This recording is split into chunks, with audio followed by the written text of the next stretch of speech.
तो हम लोग आ गए हैं एक्सरसाइज 2.4 के क्वेश्चन नंबर सेकंड के तीनों पार्ट्स को करने के लिए। ये तीनों पार्ट्स बहुत ही सिंपल है, बस एक आइडेंटिटी आनी चाहिए, उसी आइडेंटिटी को यूज़ करके हम सारे क्वेश्चंस को कर लेंगे। पिछले वीडियो में मैंने आइडेंटिटीज़ एक्सप्लेन किए थे, तो अगर किसी ने नहीं देखा है तो जा करके उन वीडियोस को देख सकता है, उसके अंदर उन आइडेंटिटीज़ को अच्छे से समझ ले और लर्न कर ले, क्योंकि बिना आइडेंटिटीज़ के ये क्वेश्चंस नहीं होने वाले। तो जैसा कि हम सेकंड क्वेश्चन में देख पा रहे हैं, हमें दो नंबर्स दिया है मल्टीप्लाई करने के लिए। ये दो नंबर्स कौन कौन से हैं? तो इन दो नंबर्स में एक नंबर है 103 और 107, इन दोनों का प्रोडक्ट फाइंड करना है। तो 103 और 107 का प्रोडक्ट अगर कोई फाइंड करने को बोलेगा तो आप इस तरीके से प्रोडक्ट करने की कोशिश करोगे, लेकिन हमें ऐसे मल्टीप्लाई नहीं करना है। हमें यहाँ पे आइडेंटिटी यूज़ करनी है, और एक ऐसा आइडेंटिटी यूज़ करना है जिससे हमारा क्वेश्चन इजीली कम कैलकुलेशन के साथ सॉल्व हो जाए। तो आइडेंटिटी कौन सी यूज़ होनी है, तो कैसे पता चलेगा? तो सबसे पहले हम देख लेते हैं ये जो दो नंबर्स दिए हुए हैं 103 एंड 107। तो ये दोनों के दोनों नंबर 100 के नियरेस्ट है, तो हम इसे 103 को 100 प्लस 3 भी लिख सकते हैं, और फिर 107 दिया हुआ है, तो 107 को 100 प्लस 7 भी करके लिख सकते हैं। तो इस तरीके से हम देख सकते हैं हमारा एक आइडेंटिटी रहा है, जो पिछले वीडियो में मैंने एक्सप्लेन किया था, x plus a and x plus b. तो ये आइडेंटिटी कुछ इस तरीके से होगा, एक्स स्क्वायर प्लस ब्रैकेट में a plus b into x plus a into b. तो ये आइडेंटिटी इंपॉर्टेंट है इस क्वेश्चन को लेकर। तो हम देख सकते हैं यहाँ पे जो x का जो टर्म है, पहला जो टर्म है, ये दोनों सेम है, एंड जो सेकेंड टर्म्स है दोनों के सेम टर्म्स के बाद वो डिफरेंट है, और दोनों के पास पॉजिटिव का साइन लगा हुआ है। तो कभी भी ऐसा कंडीशन अगर आपको देखने को मिलता है कि पहले टर्म्स दोनों ब्रैकेट्स में सेम हो एंड दूसरे टर्म्स दोनों ब्रैकेट के डिफरेंट हो, अब बीच में पॉजिटिव का साइन हो, तो आप ये आइडेंटिटी यूज कर सकते हैं। तो इस आइडेंटिटी के अकॉर्डिंग सबसे पहला है एक्स स्क्वायर। तो हमें एक्स स्क्वायर की जगह क्या लिखना है? तो एक्स की जगह हम देख सकते हैं 100 है, और ए की जगह 3 है, और बी की जगह पे हम 7 लिख सकते हैं। ओके, तो 3, ए की जगह 3 है एंड बी की जगह 7 सर। तो यहाँ पे जो इक्वेशन है x square plus a plus b into x plus a b, तो इसमें हम इन सभी वैल्यूज को पुट कर देंगे। तो एक्स स्क्वायर की जगह हमें 100 लिखना है, तो 100 का स्क्वायर हो जाएगा, प्लस ए की जगह हमें 3 लिखना है एंड बी की जगह पे 7, और एक्स की जगह पे फिर से 100 plus a 3 and b is 7। तो 100 का स्क्वायर कितना होता है? तो 100 का स्क्वायर हम लोग जानते हैं कितना लिख सकते हैं हम इसे? 10,000 लिख सकते हैं 100 के स्क्वायर को। प्लस 3 प्लस 7 कितना होता है? 10, और 10 को अगर 100 से इंटू करेंगे तो कितना आ जाएगा? 1000, प्लस 3 7 21। तो अब हम देख सकते हैं ये सारे नंबर्स आपस में ऐड हो रहे हैं, तो 10,000 को अगर मैं 1000 से ऐड करता हूँ तो 11,000 हो जाएगा, और 11,000 में जब हम 21 ऐड करेंगे तो 11,021 आंसर आएगा। सो 11,021 इज आवर आंसर। तो ये सेकेंड क्वेश्चन का फर्स्ट पार्ट था, सेकेंड क्वेश्चन का फर्स्ट पार्ट। तो जैसे कि हमने सेकेंड क्वेश्चन का फर्स्ट पार्ट देखा है, बहुत ही सिंपल था और बहुत सिंपल आइडेंटिटी इसमें यूज हुई है। बाकी के जो दो पार्ट्स हैं उसको भी हम करके देखते हैं, ये भी बहुत सिंपल है।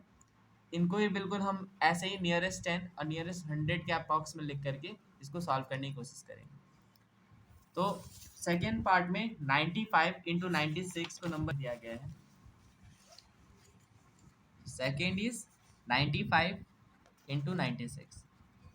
तो हम 95 को कैसे लिख सकते हैं? 90 प्लस 5, ओके, एंड 96 को कैसे लिख सकते हैं? सो 90 प्लस 6। इस तरीके से हम इन टर्म्स को लिख सकते हैं, 90 प्लस 5 एंड 90 प्लस 6। तो यहाँ पे हम देख सकते हैं पहले टर्म्स दोनों के सेम है और दूसरे टर्म दोनों के डिफरेंट है। तो यहाँ पे x plus a and x plus b की आइडेंटिटी रिपीट हो रही है, तो इस आइडेंटिटी को हम लिखते हैं x square plus a plus b into x plus a b. तो यहाँ पे x की वैल्यू क्या हो सकती है? तो 90 है, a की वैल्यू बिल्कुल 5 एंड b की वैल्यू 6। तो इस तरीके से हम इस क्वेश्चन में सारी वैल्यूज को पुट कर देंगे। एक्स स्क्वायर की जगह 90 का स्क्वायर लिखने वाले हैं, प्लस ए प्लस बी की जगह 5 प्लस 6 लिखेंगे, और x की जगह 90 एंड प्लस ए की जगह 5 लिखना है एंड बी की जगह 6 लिखना है। तो 90 का स्क्वायर करेंगे तो 90 का स्क्वायर होता है 9 9 से 81 100 हो जाएगा, प्लस 5 और 6 कितना होता है 11। 11 में हम 90 को अगर इंटू कर देते हैं तो 990 प्लस 5 6 30। अभी हमें इन तीनों नंबर्स को ऐड करना है, तीनों को ऐड करें आपका आंसर मिल जाएगा।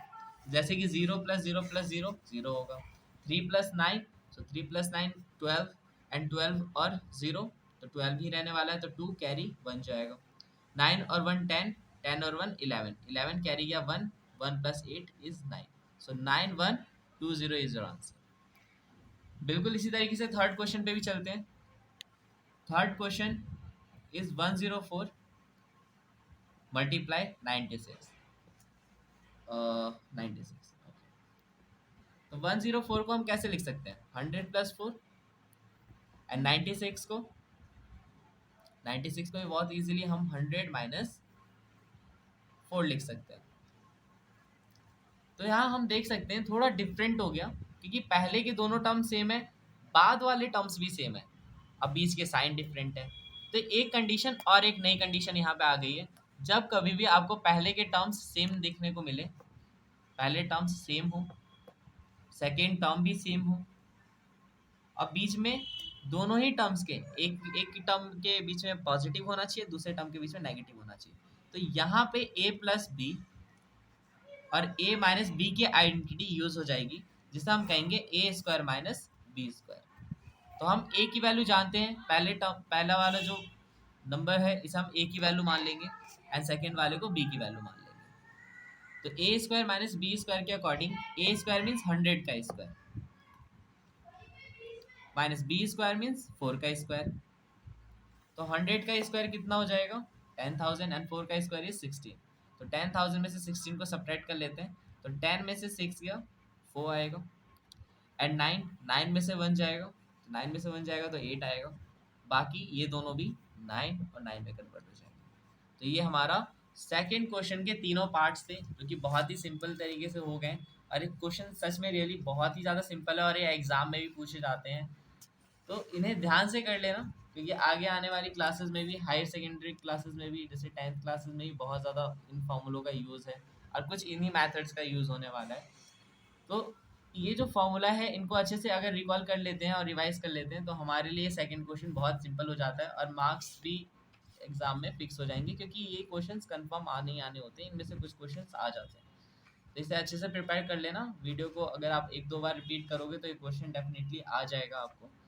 लेकिन अगर किसी ने इससे पहले वाली वीडियो नहीं देखी है तो उस वीडियो को जा करके उसमें जितने भी आइडेंटिटीज़ हैं उनको ध्यान से लर्न कर लेना, नोट करके, और फिर बाकी क्वेश्चंस को ट्राई करना। अभी नेक्स्ट वीडियो में हम थर्ड क्वेश्चन के सारे पार्ट करेंगे।